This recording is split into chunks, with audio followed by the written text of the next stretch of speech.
సాగిపోయినటువంటి ఒక అనుభూతి కలిగేది ఎప్పుడు అంటే, ఏనాడు విడిపోని ఒక ఈనాడు ఫాంట్ తోటి పత్రికలు చాలా చూస్తూ ఉంటాం, కానీ దాంట్లో ఉండేటువంటి అక్షరం తాలూకు గమ్మత్తు ఏమిటో మనకు తెలియదు. ఆ ఫాంట్ ఒకటి మనల్ని పట్టేస్తుంది అద్భుతంగా. అలా రీడబిలిటీ దాంతో మనకి ఏర్పాటవుతుంది. ఒక ప్రయాణం చేస్తాం జనహితం కోరి, మనము సైతం ఒక పవిత్ర భావ సంమిశ్రిత భావాలతోటి సేవాగుణమే జీవలక్షణంగా ఉండేటువంటి రీతిలో రామోజీరావు గారి యొక్క తీరుతెన్నులు గమనిస్తూ ఉంటాం. ఆయన యొక్క వ్యాపార సరళిలో, ఉద్యోగ సరళిలో, తన యొక్క పనిచేసేటువంటి ఉద్యోగులతోటి ఆయన వ్యవహరించేటువంటి తీరులో ఒక క్రమశిక్షణ, ప్రతి క్షణము క్రమశిక్షణని నిండుగా పాటించారు, అనుసరించారు, అనుగమించారు, అవలంబించారు.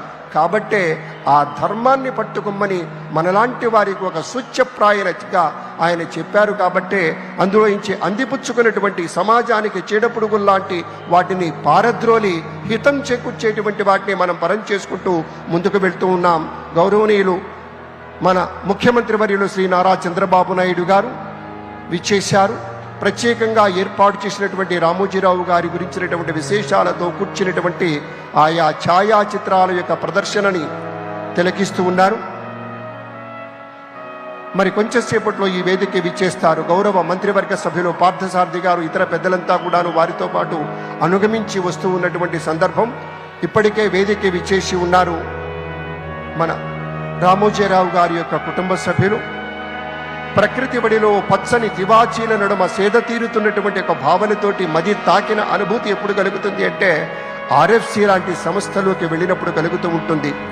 నేను కూడా ఇంత పూర్వం ఈటీవీలో న్యూస్ రీడర్గా పనిచేసినప్పుడు కావచ్చు, వారి యొక్క జన్మదిన వేడుకల్లో 3 రోజుల పాటు ప్రత్యేకంగా వ్యాఖ్యాతగా వ్యవహరించినటువంటి సందర్భం కావచ్చు.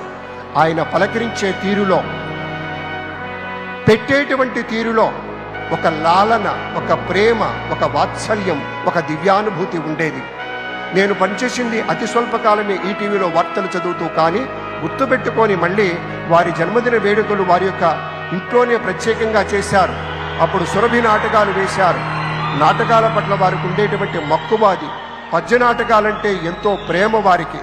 అలాగే ఎప్పుడు ఏ సందర్భంలో అయినా సరే మన భారత రామాయణ ఇతిహాసాల గురించినటువంటి కథల్ని మొత్తం కూడా చిన్న చిన్నవిగా చేసి పిల్లలకి అందించాలని ప్రత్యేకంగా బాలభారతం పేరిట ఎంతో యజ్ఞమే చేశారు.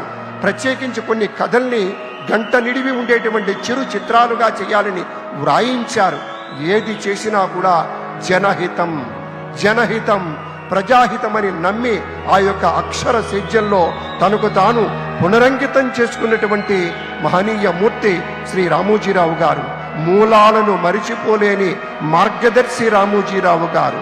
రైతు కుటుంబంలో పుట్టినందుకు జీవితాంతం రైతు పక్షానే నిలిచినటువంటి తీరు కావచ్చు, అన్నదాత పత్రిక ద్వారా అది రుజువు చేసినటువంటి విధానం కానీ, సంప్రదాయ పద్ధతులతోటి ఆధునిక వ్యవసాయ రీతుల్ని, ఆర్గానిక్ పంటల్ని, దిగుబడిని పెంచే సాధనంగా వారు చూపినటువంటి విజ్ఞతకు వినమ్రపూర్వకంగా గుర్తు చేసుకుంటూ కార్యక్రమంలోకి వెళ్ళబోతూ ఉన్నాం. ప్రధాన కార్యక్రమం ఇప్పుడు ప్రారంభమవుతుంది. అందరం భాగస్వాములమవుతాం.